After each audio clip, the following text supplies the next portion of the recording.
when things turned around, they turned it around in dramatic fashion, because here we were about 60 days from being homeless to just a few years after that, when he made as he would say, inward change and outward sign to the bank, loaning him $5 million.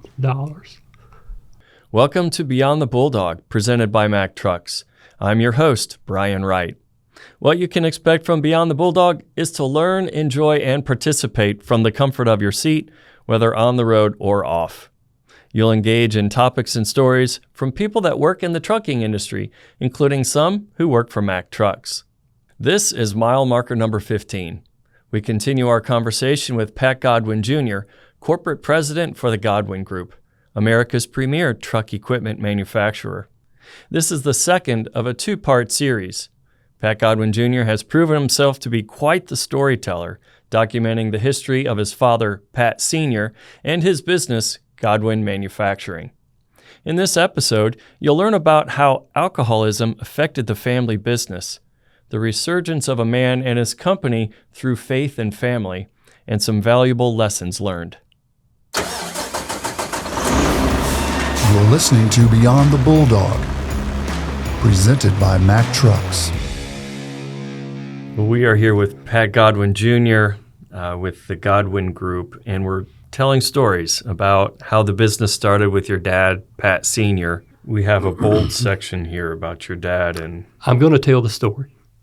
It's going to be difficult to get through. We have time.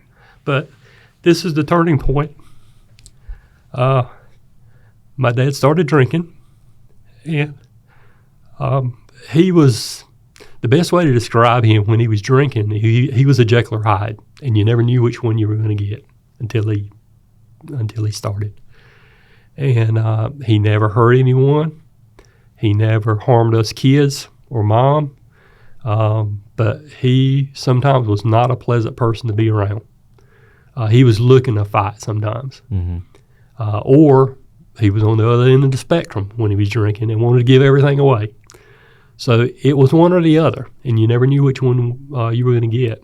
And his drinking got bad enough that in the early 70s, late 60s, early 70s, it got bad enough that the bank called him in, and they were getting ready to call in the loan. And we would have been homeless within 60 days. Nowhere to stay within 60 days because of bad decisions that he was making. Mm-hmm. And so by this time, before that happened, my sister Pam started riding the bus to go to church. And then few months after that, I started riding the bus to go to church. And then not long after that, my mom started going to church. And my dad had a few tickets for DUI, and he had managed to get them taken care of. I'm not telling you anything that's not been told, because he's told this in his testimony. But my dad got stopped a few times, and he actually had a permit at one time to go to work and come home, and that's it. You can't go anywhere else. He knew that if this happened again, he was going to lose his license. Don't know for how long, maybe permanent, but he knew he was going to lose his license and not even have a permit to get back and forth to work. He got stopped, and sure enough, got a DUI. That was kind of his low point, and he knew he had to make a change. Mm-hmm. So by this time, me, Pam, and Mom were going to church. He started going to church as well, and turned things around. Started living for the Lord. And at that point, he managed to, I don't know how he did it, but he managed to work his way through that ticket and didn't lose his license. That was a miracle in itself, because he should have. Mm-hmm. But when things turned around, they turned it around in dramatic fashion. because here we were about 60 days from being homeless to just a few years after that when he made as he would say, inward change and outward sign. That's what he would call it.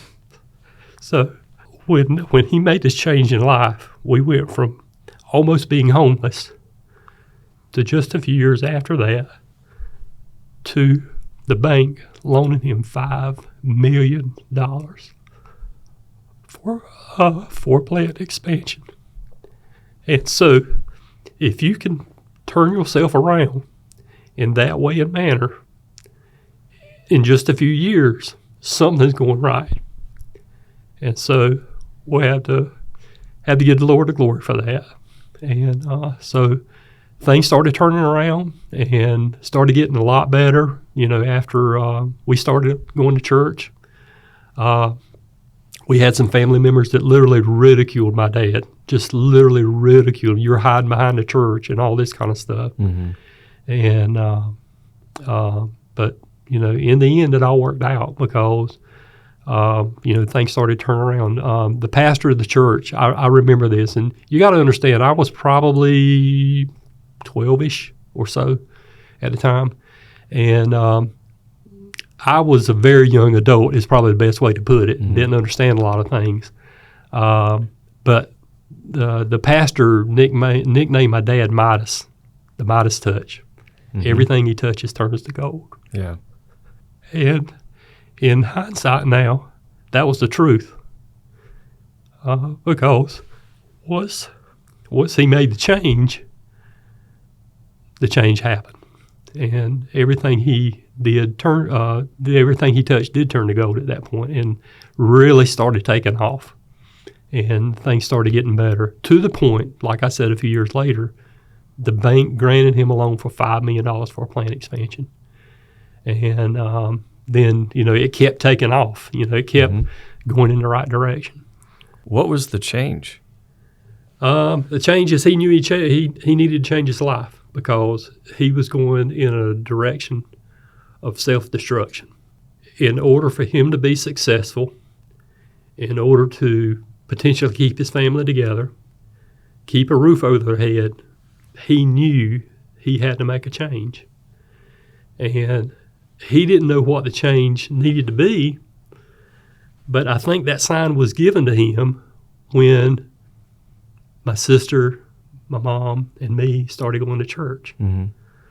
That was his sign. An interesting side story about the conversation about us going to church and stuff like that. He used to go around after he got saved and started serving the Lord. He would be invited to meetings and churches and stuff like that to give his testimony. And periodically they would record these testimonies my dad was giving. And I had never heard of one of his on cassette tape. In the early days, I went around with him periodically, him doing that. But being there live and then hearing it later, decades later, on a cassette tape, like, wow, now I'm outside the box. Mm-hmm. I could see it. But there was a cassette tape that my baby sister Phyllis, she had pretty much, it was in some storage boxes and bins and stuff like that. And she ran across it and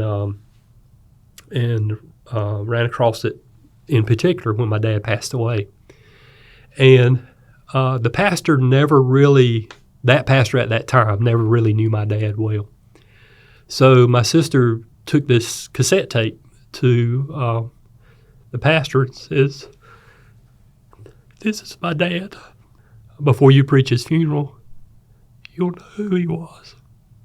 We had no idea at the time, but the preacher had already, got his sermon together for the eulogy and had his words to speak. There were several people that spoke, at his funeral.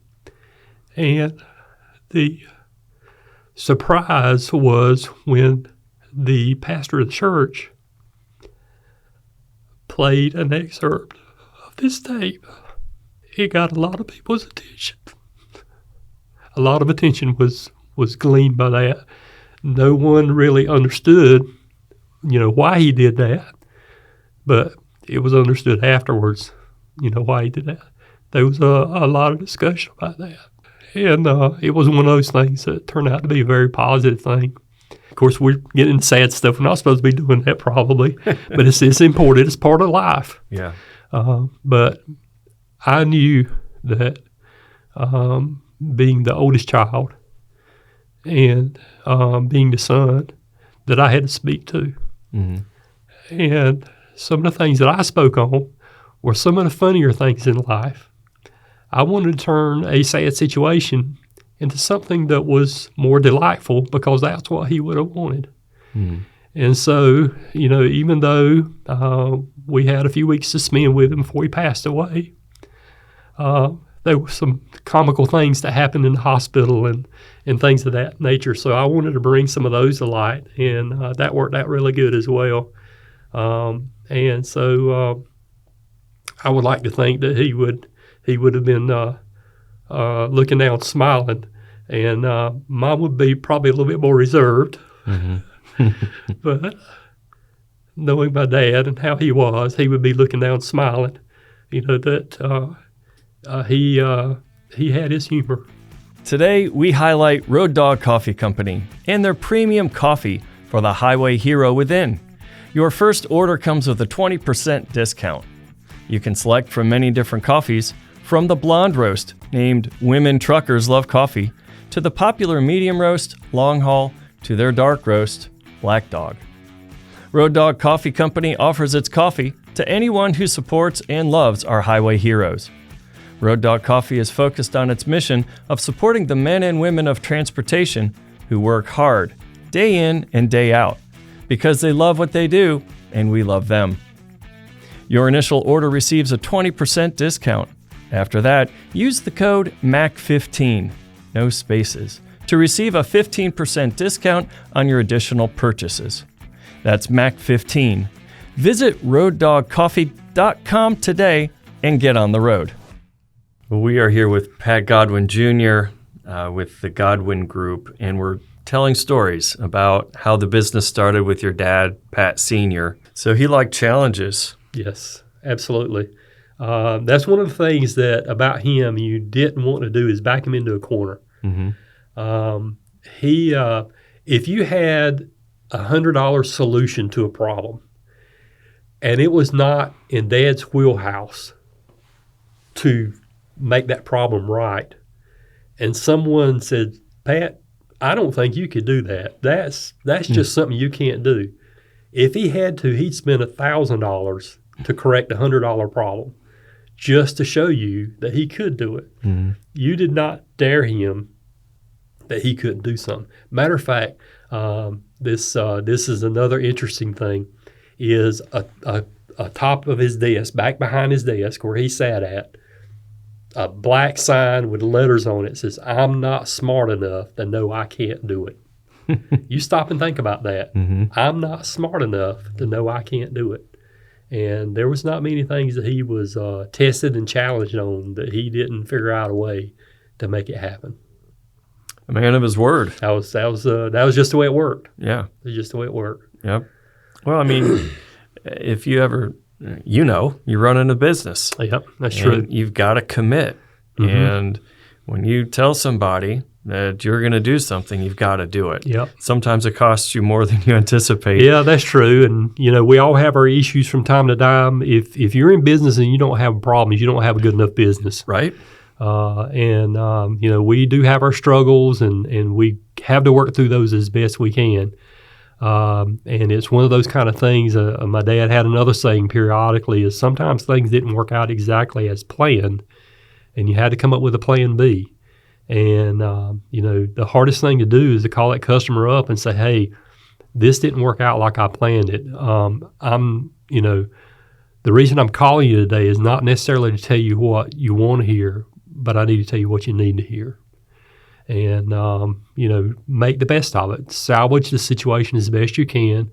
Keep moving forward. Try to do the right thing in the end to make it work out. And that's kind of the situation we're in now with business, because one of the things that has happened is that we had struggles during COVID getting chassis made, and these municipalities still needed trucks. Our North Carolina plant is heavy into the municipal side of it.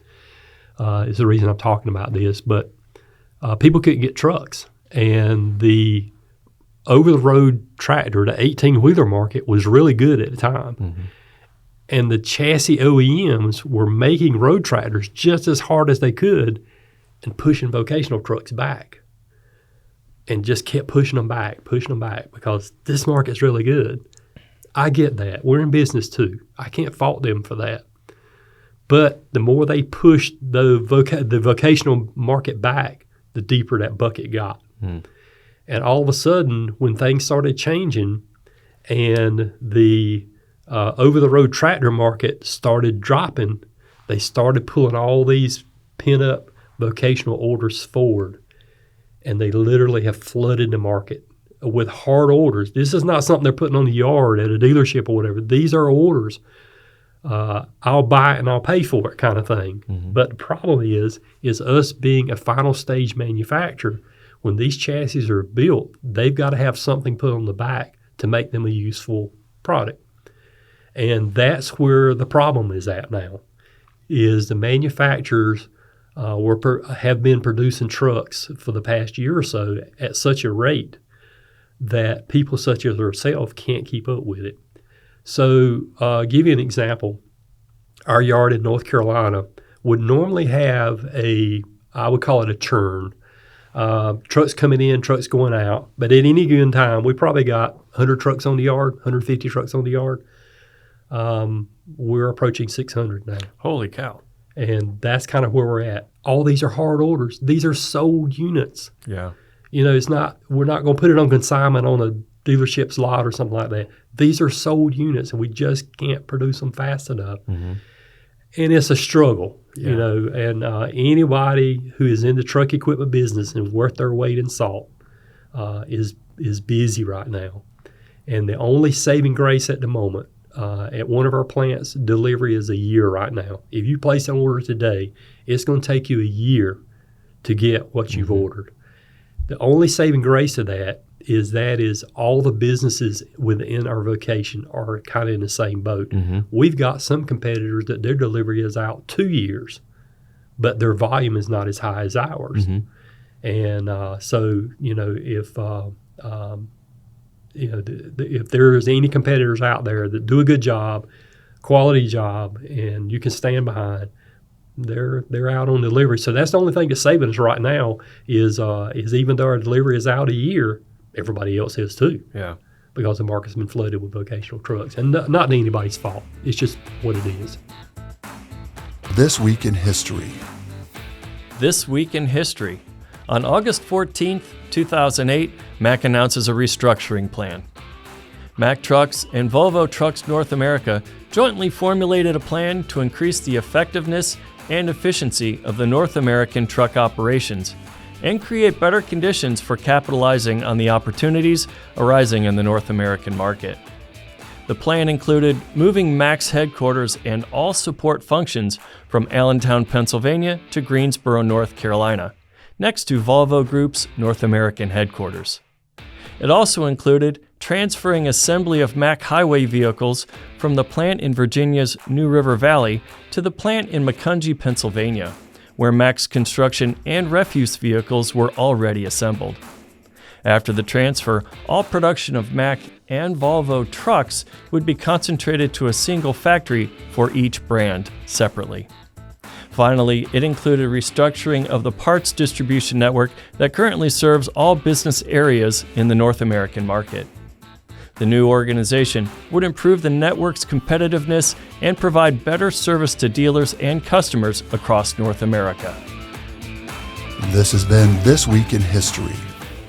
We are here with Pat Godwin Jr. With the Godwin Group.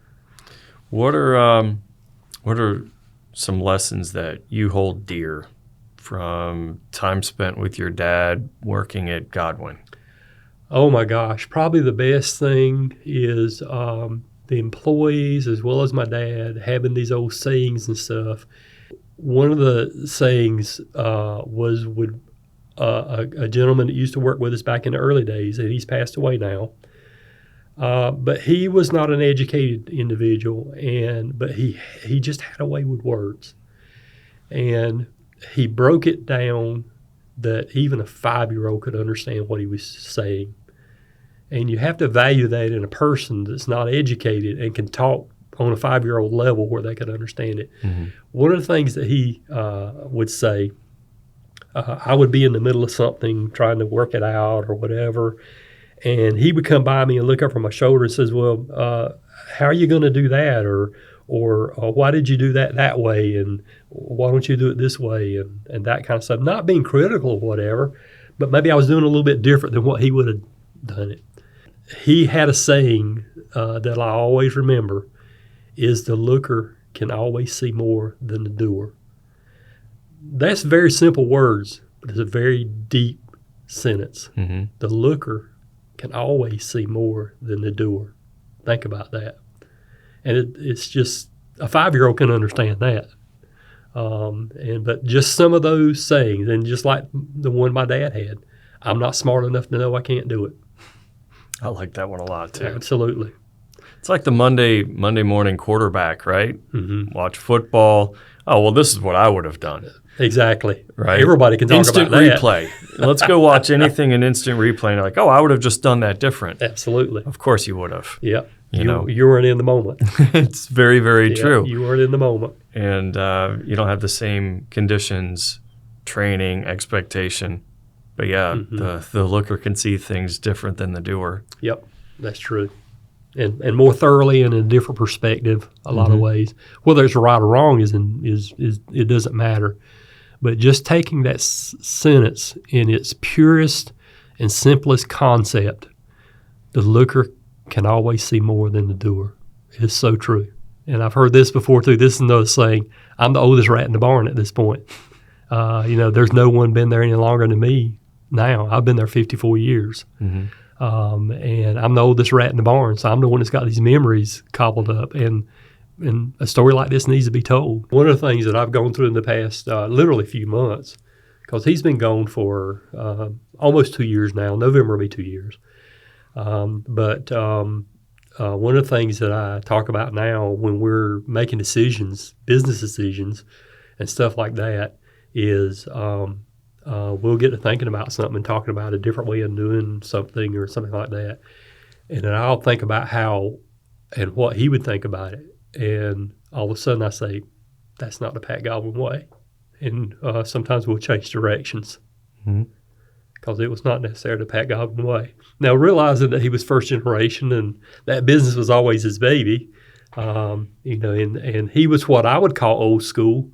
Well, now I'm the old school guy now. So, right. That's I got to think differently as well. Yeah. There's a lot of things that people will come to us at trade shows and, I heard this. Is there anything to this story? And a lot of times there actually is, and they don't know it in the true manner because it's been passed down so many times it's morphed into something it really is not. So you have to straighten them out on that. And we're simple people, living a simple life. And trying to get the job done. And you get the chance to honor your dad. Absolutely. Document some history. Mm-hmm. This is important. Well, and that's what I wanted this to be today as much as anything, is to put some blood and guts with it, so to speak, in the type of person he was. Because I'll be honest with you, when we get around at family reunions and listening to grandma and stuff like that, this guy was a bull in a china shop. He was a spoiled brat growing up. And I never saw that until later in life. I was probably 40 years old or older before I started realizing how he's acting today versus how I was told he was acting when he grew up. It was the same. It's just an older version of it. It's just an older version. Wow, it's funny you mention that because I'm just picturing him, right?